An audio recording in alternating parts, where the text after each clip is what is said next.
गोपी गीत में 19 श्लोक हैं। संत ऐसा कहते हैं कि वहाँ 19 गोपियां जो बुलाती हैं उनका ये भाव है, पर कुछ संत ऐसा भी कहते हैं कि महाराज वहाँ करोड़ों करोड़ गोपियां हैं पर अलग अलग भाव में पुकारती हैं, इसलिए गोपी गीत के 19 श्लोक लिखे गए हैं। गोपी गीत की शुरुआत में गोपियां भगवान से कहती हैं, जयति तेदिकम जन्मना व्रज शयत इंदिरा शाश्वत रही। हे कृष्ण, आपकी जय जयकार हो, आपने ब्रज में प्रकट होकर ब्रज की शोभा बढ़ाई और सभी लोगों से अधिक हमारे ब्रज वृंदावन की शोभा आपने कर दी और हम लोगों की जय जयकार करवा दी, ब्रजवासियों की जय जयकार करवा कर ब्रज वृंदावन की भी जय जयकार करवा दी। तो हे कृष्ण, आज आप हमें छोड़कर क्यों चले गए? हमारी शोभा बढ़ाने वाले कृष्ण हमारे मध्य पुनः पधार जाइए, प्रकट हो जाइए। देखो, कथा में ये बात सिखाई जाती है कि गोपी गीत में भी गोपियों ने जय जय से शुरू किया। कहां से शुरू किया? जयति तेदिकम जन्मना व्रज। हनुमान चालीसा शुरू कहां से हुआ है?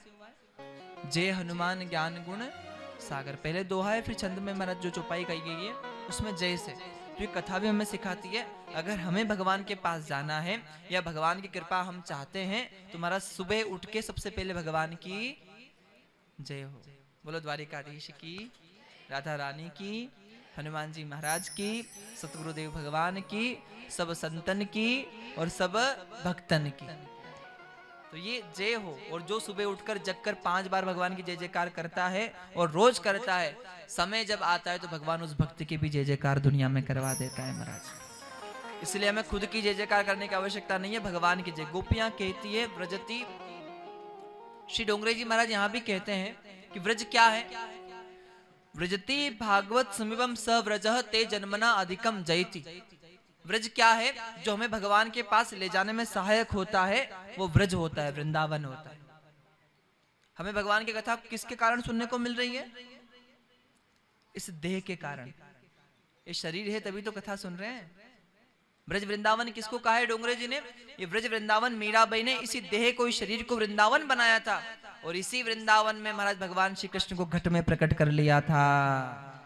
जिस ब्रज में भगवान प्रकट हो जाए, जिस देह में भगवान प्रकट हो जाए, उसी को वृंदावन कहा जाता है। जो हमें भगवान के पास ले जाने में सहायक हो वही देह महाराज भगवान की ब्रज है, पर इसको संवारना हमारे हाथों में। कहिए भागवत महापुराण की।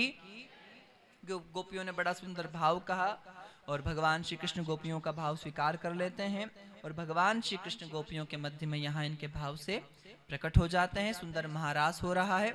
माँ पार्वती भी महारास में पधारी है महाराज। कौन पधारी है? आप लोग भी चलोगे? सही में पूछ के आए हो घर वालों से आज? अच्छा, तो माँ पार्वती श्रृंगार कर रही थी। माँ पार्वती श्रृंगार कर रही है। शंकर जी ने पूछा देवी कहाँ जा रही है? तो माँ पार्वती ने कहा आप जाते हो तो बताते हो, आज मैं ही जा रही तो मैं नहीं बता रही। शंकर जी कह रहे देवी इतना सुंदर श्रृंगार करके कहाँ जा रही है? इतना सुंदर श्रृंगार तो शादी में नहीं किया था, बता तू कहाँ जा रही है? तो माँ पार्वती कह रही है प्रभु आज महारास हो रहा है। कहाँ हो रहा है महारास? गोकुल में। तो मैं महाराज के दर्शन करने जा रही हूँ। और जैसे ही कहा महाराज गोकुल में हो रहा है तो शंकर जी ने कहा भाई तू तो परमात्मा के दर्शन करने जा रही है, मुझे भी ले चल।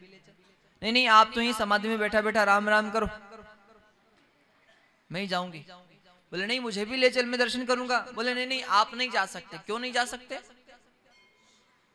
क्योंकि वहां पुरुष नहीं जा सकता। तो मैं पार्वती ने कहा जैसे कि पुरुष नहीं जा सकता, तो शंकर जी ने कहा जिस प्रकार जाया जाता हो वैसा बना दे। है हमें जाना है, ठाकुर जी के दर्शन करना है। ये नहीं है कि मान बढ़े या घटे, हम मान नहीं देख रहे, हमें तो बस भाव चाहिए, दर्शन हो। बहुत सारे लोग तीर्थ में जाते हैं, सुविधा को देखते हैं, ये सुविधा मिली ये नहीं मिली। सुविधा मत देखो, दर्शन करो भगवान। तो पार्वती माता ने कहा गोपी बनना पड़ेगा।